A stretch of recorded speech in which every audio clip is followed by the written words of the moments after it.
విజ్ఞాన్ గారు, గచ్చిబౌలిలో ఒక building 4th floor అది బెండ్ వచ్చింది. దానివల్ల జీహెచ్ఎంసీ వాళ్ళు అక్కడ ఉన్న స్టూడెంట్స్ గానీ, అక్కడున్న పబ్లిక్ గానీ కిందకి వచ్చేమనే పరిస్థితి మనం చూసాం గదా!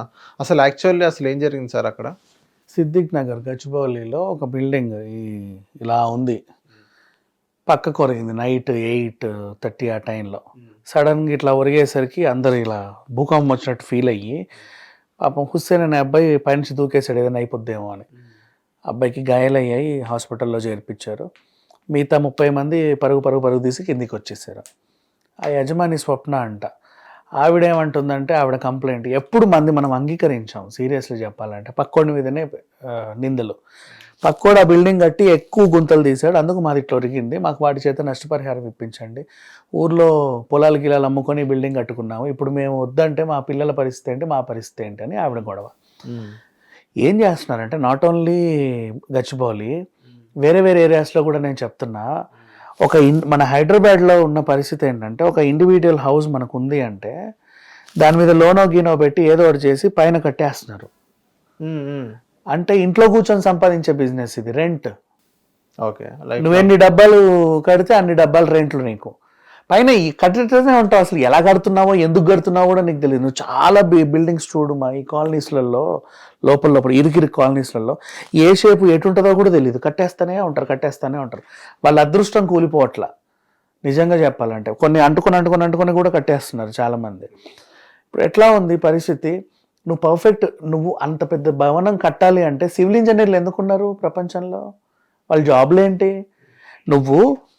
నీ దగ్గర డబ్బులు ఉంది కరెక్టే, ఒక 5,000 10,000 సివిల్ ఇంజనీర్కి ఇస్తే వాడు ఉచిత సలహా ఇస్తాడు, అమ్మా ఇట్లా చేయండి ఇలా చేయండి, ఇది సెట్ అవుతుంది సెట్ అవ్వదు, ఇంతే కదా. ఈ సలహాలు తీసుకోకుండా మొత్తం మాకే తెలుసు అని చెప్పేసి మేస్త్రిని పెట్టుకుంటాడు. వాడేమో మేము ఈ చేత్తో ఎన్ని బిల్డింగ్లు కట్టాము, ఏదో తాజ్మహల్ వాడే కట్టిన ఫీలింగ్ వాడిది. ఎన్ని కట్టామో తెలుసు, అసలు గోల్కొండ కూడా నేనే కట్టాను, ఆ చార్మినార్ కూడా నేనే కట్టాను అన్నట్టు చెప్పి వీళ్ళని మోటివేట్ చేస్తాడు. సరేనయ్యా కట్టి ఎన్ని రోజుల్లో పూర్తి చేస్తా, 6 నెలల్లో మొత్తం కంప్లీట్ చేసేస్తా. ఎటు కడుతున్నాడో తెలియదు, ఎక్కడ ఇటుకేస్తున్నాడో తెలియదు, ఎక్కడ ఏం చేస్తున్నాడో తెలియదు. అడ్డదిట్టంగా ఎట్టో కట్టేస్తారు దాన్ని. ఇప్పుడు అంటే అదృష్టం బాగుండి చాలా బిల్డింగ్లు ఉన్నాయి. ఓకే, ఎప్పుడన్నా ఏదైనా చిన్న ఇదైనా కూడా సరే మొత్తం అదంతా కూలిపోతుంది. ఇప్పుడు జిహెచ్ఎంసీ వాళ్ళ పరిస్థితి ఖచ్చితంగా దాన్ని కూల్చేయాలి. వాళ్ళందరినీ మరి ఏం చేస్తారో మాకు తెలియదు, వాళ్ళు ఎలా కట్టుకుంటారో తెలియదు. ఇప్పుడు వీళ్ళకి ఏంటి, ఫస్ట్ ఫ్లోరు బాగానే ఉన్నాం మనం, పైన ఒక పోర్షన్ వేస్తే ఒక ఫ్యామిలీకి రెంట్కి ఇచ్చాం అనుకో, 2 BHK పోర్షన్ ఓ 15,000 20,000 తీసుకుంటాం. ఇదేదో భలే ఉంది. మళ్ళీ పైన 4 పిల్లర్లు వదిలేస్తాడు, ఎప్పుడైనా డబ్బులు వస్తే కట్టుకుందామని.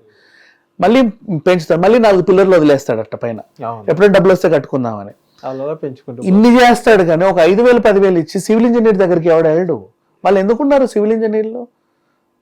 కన్స్ట్రక్షన్ కంపెనీలో పనిచేయడానికి కాదు. ఇప్పుడు ఏదైనా ప్రాబ్లమ్స్ అడ్వకేట్ దగ్గరికి ఎలా వెళ్తావో, డాక్టర్ దగ్గరికి ఎలా వెళ్తావు, సివిల్ ఇంజనీర్ దగ్గర కూడా అలాగే పోవాలి మనం. నువ్వు కడుతున్నావు కాబట్టి వాడు ఖచ్చితంగా చెప్తాడు కట్టొచ్చా కట్టొద్దా, ఎంతవరకు కట్టొచ్చు ఎంతవరకు ఉండొచ్చు, అంతవరకే కట్టుకొని హ్యాపీగా ఉండండి. అత్యాశ ఎందుకు? అంటే ఇంత ఉంది, నీకు పర్మిషన్ ఉంటే ఆకాశం దాకా కూడా కట్టేస్తారు వీళ్ళు. అది ఎటు ఉంగినా పర్లే వీళ్ళకి, ఇలా డాన్సింగ్ చేస్తుంది బిల్డింగ్ గాల్లో. సో ఇది పరిస్థితి. గచ్చిబౌలిలో జరిగిన సిచ్యువేషన్ కూడా అదే. ఈ రోజు కూల్చాల్సిన పరిస్థితికి వచ్చినప్పుడు వీళ్ళకి అన్నీ గుర్తొచ్చేస్తాయి. మా ఫ్యూచర్ ఏంటి, మేము ఎక్కడికి వెళ్ళాలి, మేము అప్పు సొప్పు చేసి కట్టుకున్నాము, లోన్లు పెట్టి కట్టుకున్నాము, పొలాలు అమ్మి కట్టుకున్నాము. కట్టేటప్పుడే ఈ తెలివి ఉంటే ఈరోజు ఇంత అయ్యేది కాదుగా. ఈ పక్కనోడి మీద నిందేస్తారు, మేము కట్టినప్పుడు బాగానే ఉన్నాం, వీడు గుంతలు తవ్వాడు, వాడు కూడా అలాగే కట్టుకుంటాడు. గుంతలు తవ్వాము అంటే ఈమె చెప్పింది ఏంటి, వాడు అంత గుంతలు తవ్వాడు కాబట్టే మా బిల్డింగ్ ఒరిగిందని వీడు చెప్తుంది. వాడు ఎందుకు అన్ని గుంతలు తవ్వాడంటే వాడు సివిల్ ఇంజనీర్ పెట్టుకున్నాడు. ఓకే అమ్మ అక్కడ నుంచి పిల్లర్స్ వేసేదని ఈ బిల్డింగ్ ఆగదని వాడికి తెలుసు, పక్కోడికి. వాడు నీట్గా కట్టుకున్నాడు.